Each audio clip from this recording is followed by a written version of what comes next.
My name is Audrey Gold, and I worked with Dr. Sharifi on this project for battery thermal management within lithium-ion batteries.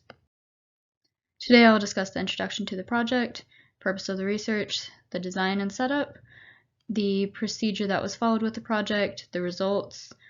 I will discuss these results, identify any conclusions that were made, and then review future ideas, recommendations, and my list of references.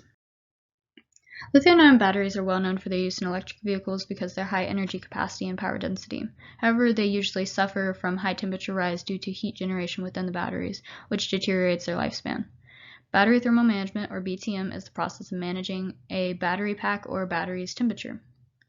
Through BTM, a battery's lifespan can be extended. Thermal runaway is a phenomenon that affects lithium-ion batteries by causing an increase in temperature leading to a release of energy, which causes another increase in temperature. The thermal energy is released into the surroundings, which can affect any other batteries nearby, especially if the batteries are arranged in a battery pack. Over time, thermal runaway can lead to deterioration and lessen the lifespan of the battery.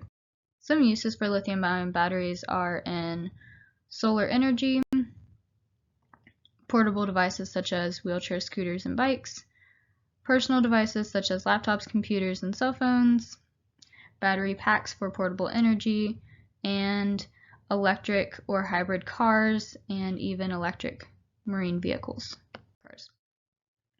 As discussed earlier, thermal runaway is a highly detrimental process that can be managed with different temperature regulation methods. In this work, passive cooling techniques of heat pipes integrated with phase change material, or PCM, are utilized. Phase change materials are one method of BTM that utilizes the constant temperature that is held between phases to help regulate the temperature of the batteries.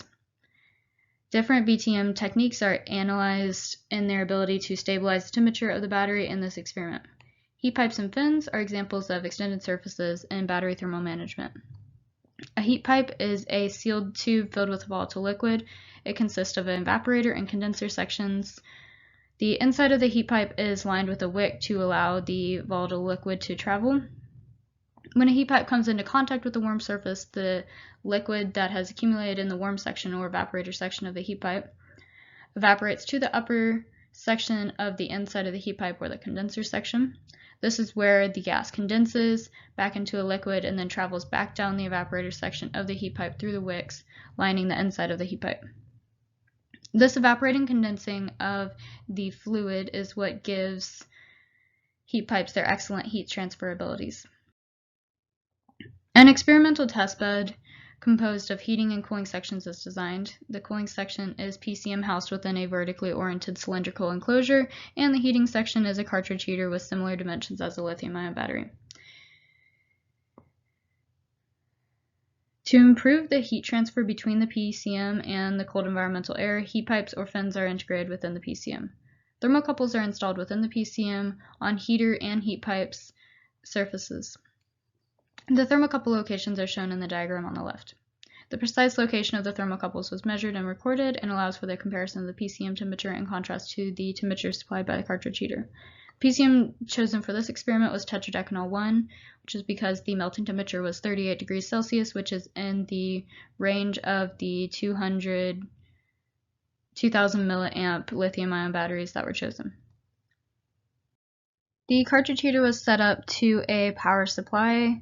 The thermocouples were inside of the setup and connected to the TC8 data logger, which was connected to the laptop using the Picolog Beta data collection software, which allowed for the temperature data to be recorded.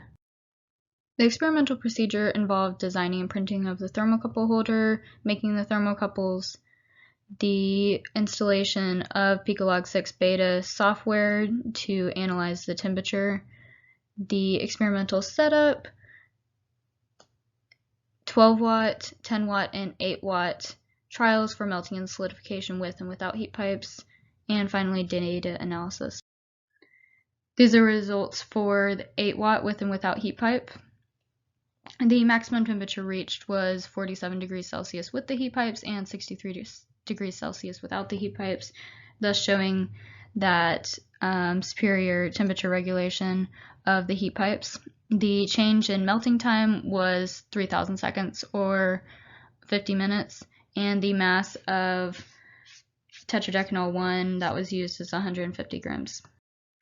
The same mass was used, but at a different power setting, thus resulting in the maximum temperature with heat pipes of 55 degrees Celsius, maximum temperature without heat pipes 67 degrees Celsius for the 10-watt trials. And the 12-watt trials were unfortunately cut short because the temperature got too high, which started melting and deteriorating the internal components of the setup. But about 60% of the volume of the wax was melted. On average, there was a 21.65% reduction in temperature when the heat pipes were used. This is only preliminary experimentation. Further experimentation with more specialized design to confirm results is needed. The temperature difference that is noticeable between T1 and T5 is due to the natural convection within the PCM. The results concluded that there was a significant decrease in the maximum PCM temperature whenever the heat pipes were used. The heat pipes led to an increase in temperature regulation, but more precise measurements can be taken with a designed and controlled setup. The future ideas and recommendations for this project are to create a machine setup incorporating aluminum fins as well as heat pipes and another PCM. This is the assembly and the exploded view of the machine setup. This work was supported by the Faculty Student Research and Creative Activity Internal Grant from Tarleton State University, and Dr. Sharifi and I would like to thank Dr. Billy Gray so much for machining and welding some of the parts for our upcoming experimental setup. These are the references. Thank you so much for listening, and if y'all have any questions, please feel free to reach out via email to Dr. Sharifi or I.